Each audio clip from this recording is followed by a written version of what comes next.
All right. Hey, everyone. So right now at Cube, sad not to be doing NFTs. If you asked me a year ago if I would be doing an exchange before Breakpoint, I would say no, I'm not stupid. Um, because exchanges are kind of tricky. Um, and I really didn't want to do it. Even though before Solana, I worked in traditional finance for like 10 years, Citadel and a bunch of investment banks. And I had fun with NFTs. But then during the Breakpoint last year, this thing called FTX happened, and things kind of changed, and I was pretty sad during the conference that something like that happened. And I wanted to do something about it. So we sat down with the co-founder, Larry, he's the CTO, and started thinking, what can we do to prevent things like that from happening in the future? So first we started thinking, OK, what was wrong with FTX? Why did it happen? And the main kind of answer at the beginning is we shouldn't trust people on the inside. But that's already answered by the decentralized exchanges. And everyone could be using them. So then we went to the next question, is like, why people are not using decentralized exchanges in the wider sense. And I think there's a couple of reasons for that. One is self-custody is really hard. In one aspect, it's pretty easy. You just grab the ledger or grab Phantom Wallet or Backpack and start using it. But on the other hand, it's pretty tricky because you need to make sure that you are doing the right things. And if you are from outside of crypto, it's kind of scary.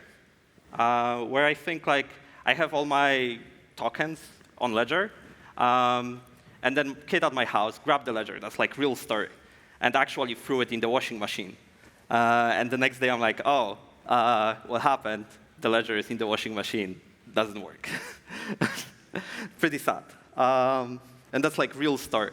And so the first thing that we did was we need to solve that problem somehow, where people are afraid of using self-custody, and that's why they are not going to the DEXs, and the DEXs are also maybe expensive and whatnot. But there's I think that's the main reason.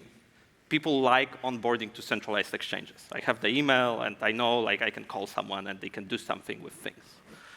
So we built this vault, MPC vault for people. When they are onboarding, they go through standard KYC process, like centralized exchange, but then the whole custody is delegated to the MPC infrastructure, which stands for multi-party computation, where your tokens are actually secured by the wider network. And then the other thing where I think is missing from the centralized exchanges is liquidity. So we started, and both me and Larry, we come from traditional finance, and started asking ourselves, OK, why market makers prefer trading on centralized exchanges rather than decentralized exchanges? And I think there's a couple reasons for that. Maybe the interface, how they interact with it, but also the guarantees in terms of how they can cancel their orders when they are actually marking markets. And when you are a market maker, the main thing you are thinking about is not when you are placing the order and you are trying to trade. The main thing that you are worrying about is when something happens in the market, how do I get out? You want to guarantee those cancellations as quickly as possible so you don't get run over. And at that moment in time, even the milliseconds or the microseconds are especially important. So this is why we decided to tackle both of those things together. And the way we did it was by effectively creating both on-chain component and off-chain component. So similar kind of to do IDX, the off-chain component runs in a fully centralized way, where we build from scratch matching engine in Rust, the traditional API that you would get for market makers with fixed connectivity and WebSocket, and REST, which is what the crypto market makers are interested about. And then we added on-chain component with this MPC infrastructure, where you actually store all your tokens. And to ensure that you actually have this super fast performance when you are trading with the cancellations, we created this netting system where if you trade on the matching engine, we go to this layer 2 effectively that is using Solana validator client, similar to PIFnet, where all the gross trades are recorded, and then they are netted to different layer 1s. And I think that aspect is pretty interesting, because when we started also asking about like why not DEXs, a lot of people actually want to trade Bitcoin, Ethereum, Solana, and maybe tokens on like Avalanche in Cosmos. And when you go to DEXs, most of the DEXs force you to trade wrapped assets. So maybe you trade assets on Ethereum, but then you need to wrap Bitcoin. And a lot of like trading firms and traders in general, they are not comfortable with that, because you have this like unknown risk of who wrapped the asset. Is it the bridge? Is it some entity that's managing directly the minting process? So we wanted to avoid all of that. So the MPC layer that we built with this like the layer 2 that we have, it actually nets all the trades between the traders and the MPC wallets to different layer 1s. So when you deposit Bitcoin and trade Bitcoin on Cube, you actually trade Bitcoin. It's not some wrapped asset. And it's the same with Solana. So you could actually go to the exchange today and buy Bitcoin with USDC that's traded on Solana. Right. So a little diagram, how it works. It's pretty complicated. So you have these 2 layers. The one on the right-hand side behind me is Cube Exchange, where you have all the client accounts, the matching engine, the market data feed. This is all familiar to the traders. Like they connect to it just like they would to Bybit or Binance, any of the traditional crypto exchanges.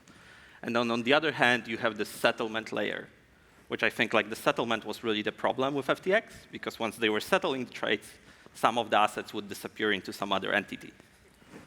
And then the settlement layer, it could be decentralized in terms of you could have the MPC wallet and you could have all of that. But if that's all controlled by the Cube exchange, it wouldn't matter. It would be just like intellectual dishonesty. So what we decided to do is to onboard a bunch of guardians. They are similar to validators of like Solana network, where they run actually Solana validator client for the KubeNet, but they also run the MPC infrastructure. So when you want to sign the trade, like you want to withdraw assets or deposit assets, they actually manage that wallet for you on the layer 1. So each account and sub-account that you have on Cube ends up with a dedicated MPC wallet on each layer 1. So you'll have like Bitcoin address and like Solana address, for example. And Cube doesn't actually run all the guardians themselves. We are using people from outside of the company to run that. And usually those are fairly well-established entities that are running it. So when the trade happens, you basically go to the exchange that goes through the matching engine. The matching engine then publishes that information to KubeNet, where all the gross trades are happening, and then does the settlement part is independent. And one way to think about it is like clearing risk. The trade already happened, and in traditional finance, if some of you come from there, you have this settlement period. Sometimes it's like very quick, sometimes like T-2. And on KubeNet, it actually depends on how quickly the blocks are produced by each layer 1. So Bitcoin will be slower, Solana will be faster.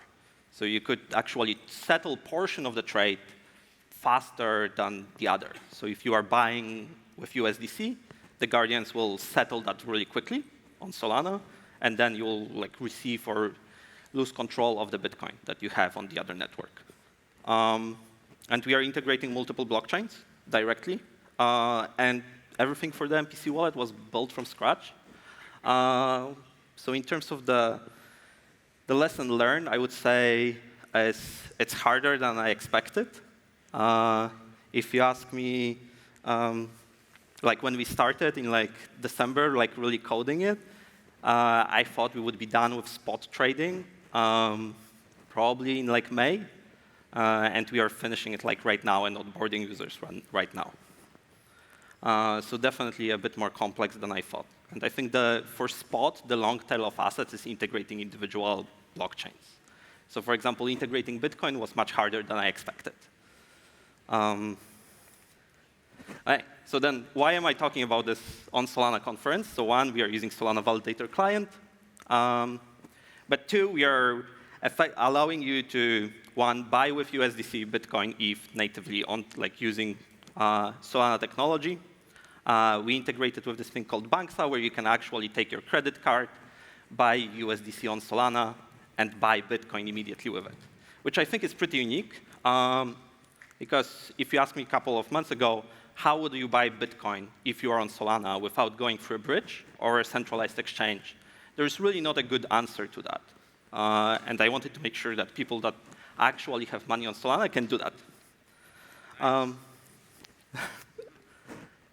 And first, free MPC storage wallets for SOL and SPL tokens. So there's plenty of MPC solutions out there, like Fireblocks and others, but they all charge you money for using it.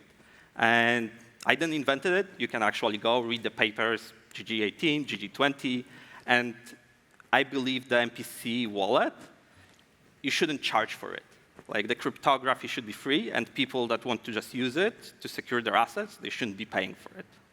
So everyone on Cube will get an MPC wallet for free on every blockchain.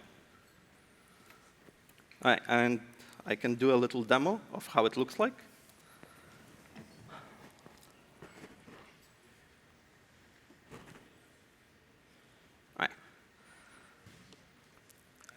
So there's a couple of cool things that we did. So this is actual production. Those are actual trades. And you can create an account and start trading with it. This view that you see in front of you is equalizer view. And the reason I'm excited about it is no other exchange is showing you this level of granularity of data.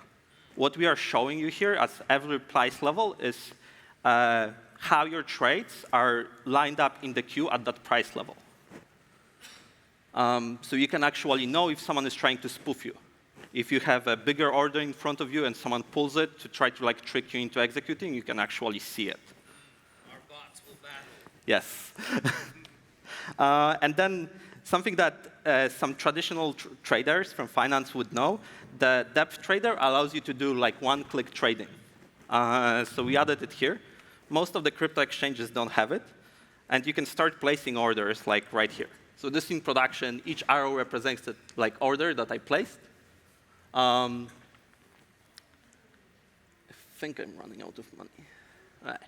So you can see this is all the servers are running in Tokyo. And I'm connecting on the Wi-Fi here. You can see it's pretty snappy. And you can see on the equalizer how the trades have been created. So then you can ask, OK, why do I have gaps here? And see price levels at every cent. And this is a pretty unique view because it allows you to actually see the exact view of the market. And you can place the trade or orders in between the levels. So most of the crypto exchanges, they don't show you that. They would show you this traditional view that collapses the levels. So if you wanted to place the order between 7 and 5, at 6, you would need to type it manually. And from this view, you can actually start submitting those without doing really anything. Wow. All right. Yeah, that's amazing. Thanks.